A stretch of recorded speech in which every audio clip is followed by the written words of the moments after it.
Welcome to another Racism Unfiltered White Women Talk. I'm Kim, And Michelle. and we are here to keep it real and promote conversation that is truthful and honest. And let's get started. The Trump administration is waging a war on Black people in the United States. Don't get me wrong, the systemic racism in the United States is alive and thriving and always has been. But the Trump administration is pulling some of the most obnoxious sheets off discriminatory actions targeting Black people specifically I've ever seen in my lifetime. I mean, Michelle, this is out of control now. So White, many people have no idea. yeah, they're not getting it. Well, many white people ask, "What are you talking about? What has the Trump administration been doing? Trump and his administration, what have they been doing to harm Black people?" They haven't been able to do a deep dive or to just there's so much going on. They're not following this. And that's a fair question if you're not following the news. And we are happy to explain, aren't we, Michelle? Yes, we are. Because to say there is a lot may be the understatement of the century. One of the most important lessons about racial propaganda that people need to understand in the United States is that a policy does not have to specifically mention a race to have a racial impact.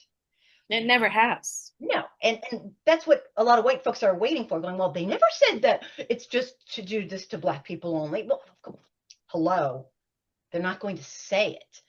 It's covert, you know. I mean, they used to say it, but then when the Right. laws changed and the Civil Rights Act went through, oh, now they have to be a little more covert. Okay, a lot more covert.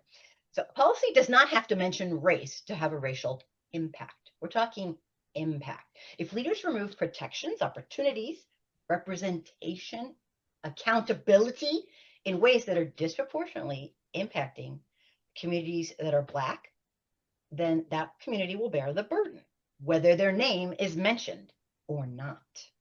And this is how racial inequity has often survived throughout the United States of America and our history. It's not always through openly racist language. And I think it's part of the problem is people are looking for like, they never said it was just Black people, but we'll explain. That's how racial inequality has survived throughout American history. Not always openly racist language that we seem to be looking for, but through predictable outcomes. In other words, the policy is going to hurt Black people more than anyone else. And if that's the outcome, then that's a racist policy. It's all about being covert, but still getting the oppression and the unjust results. You know, no one's going to spell it out. This will harm Black people. No one is going to spell it out. No one is going to say the word Black. No one is going to say the word African American. No one, but it will, you'll see. Let us give you some examples. I just recently learned about Neely Fuller on understanding white supremacy. And there's a quote, I don't have it right in front of me, but but what his essence is that if you don't understand white supremacy and you don't understand the systems of white supremacy and how they work in this country, Mhm. then nothing is going to make sense to you. That's what I say in my book. Like, if you don't get Exactly. That's what your whole book is to understand white supremacy so people can understand what you're saying. Racism doesn't work that way. The white supremacy, the whole capitalist, racist capitalism culture is very covert, as you said. oh, And it's something that you have to understand is the foundation of a racial hierarchy, a caste system with white people on the top and Black people on the bottom.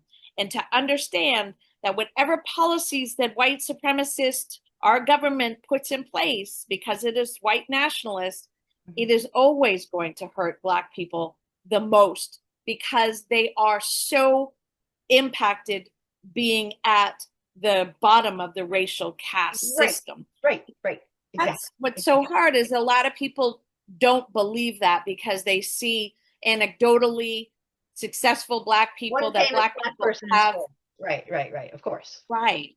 And that's what I think is so hard is that move away from the anecdotes, move away from, yes, the amazing resilience and brilliance of Black people that have been able to push through a system that works against them, but systemically and when you look at statistics, there isn't any way that any white American in this country knows that Black people have it worse in this country than us. There isn't anyone. I don't care how much money you don't have.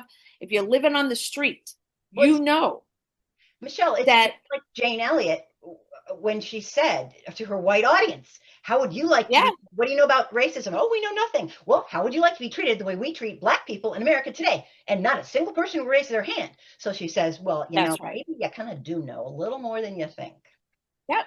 And James Baldwin said the same thing, said that white people know that they do not want to be Black here. And if they know that, then there's nothing more that they need to know. And anything else they say is a lie.